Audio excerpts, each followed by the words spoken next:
comme tous les jours, je suis dans mon poumon d'acier. Je guette chaque bruit, chaque mouvement.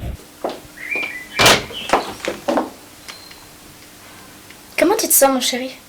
Ouais, ça va. Tu sors? Je vais en ville me promener avec Arnold.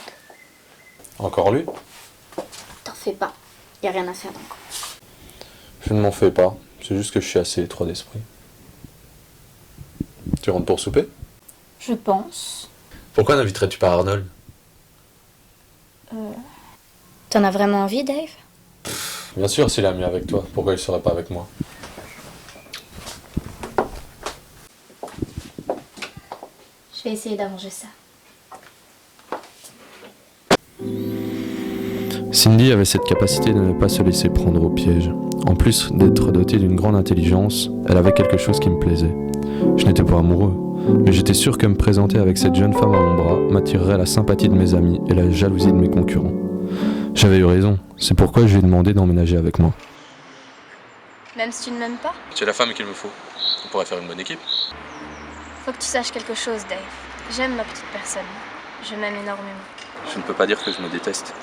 Avec nous non plus pour mieux. Je trouvais le premier mois de notre vie à deux assez satisfaisant.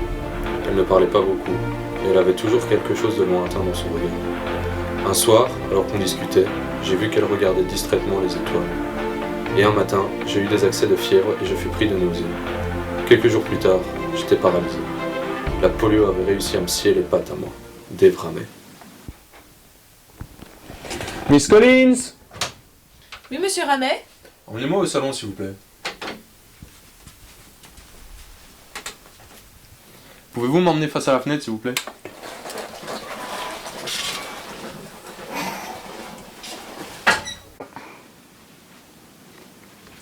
Et vous avez besoin d'autre chose? Non, ça ira pour le moment, merci. Oui, à propos, madame m'a dit de prendre mon week-end. Ah. Oui, elle m'a dit qu'elle restera avec vous, mais si vous préférez... Non, je suis d'accord, Miss Collins. Je vous remercie.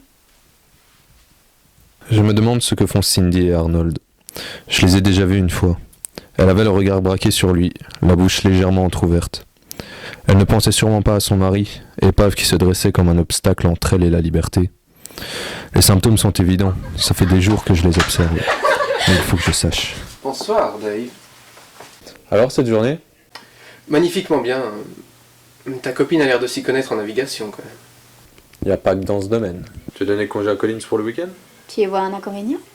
Absolument pas, tu sauras bien t'occuper de moi. Comme ça, Collins aura 2 jours de repos.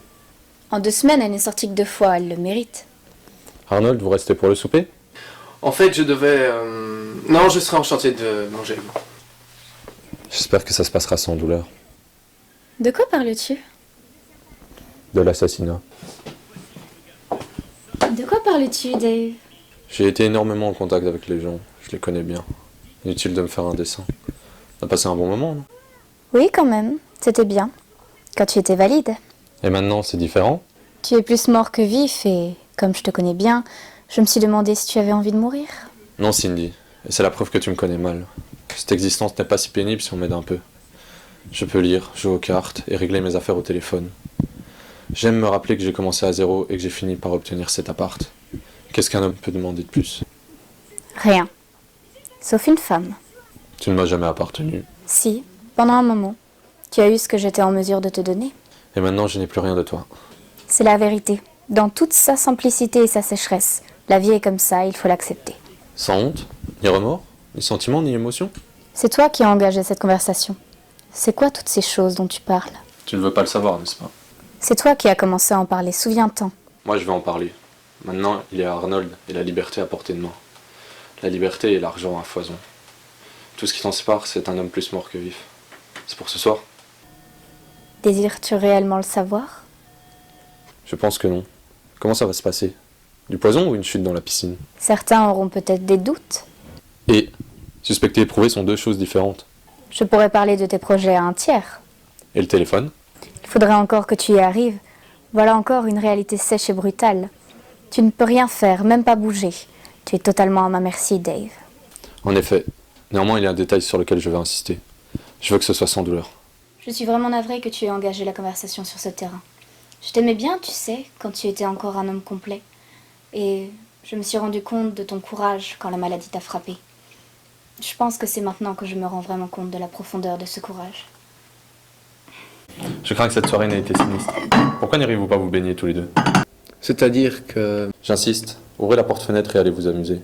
Ensuite on boira un verre. Pourquoi pas, il est encore tôt. Allons profiter de l'eau.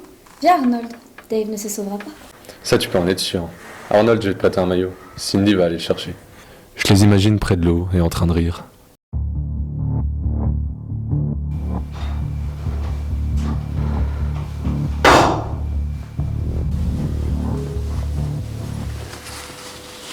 Ça y est, c'est fait. Ça passera pour un accident. J'ai mis du somnifère dans son verre, selon tes directives. On appellera la police demain. Tu as toujours été un bon exécutant, Arnold. Merci. Ça rappelle le bon vieux temps, pas vrai? Oui, comme au bon vieux temps. Tu recevras l'argent quand tu rentreras. Un messager te l'apportera. C'est correct. Maintenant, je prendrai bien un verre. C'est un spécialiste efficace. Il a fait tout son possible pour qu'elle ne souffre pas. Et j'en étais content. J'avais insisté auprès de lui sur ce point. Il aurait fallu être une brute pour désirer qu'elle souffre inutilement.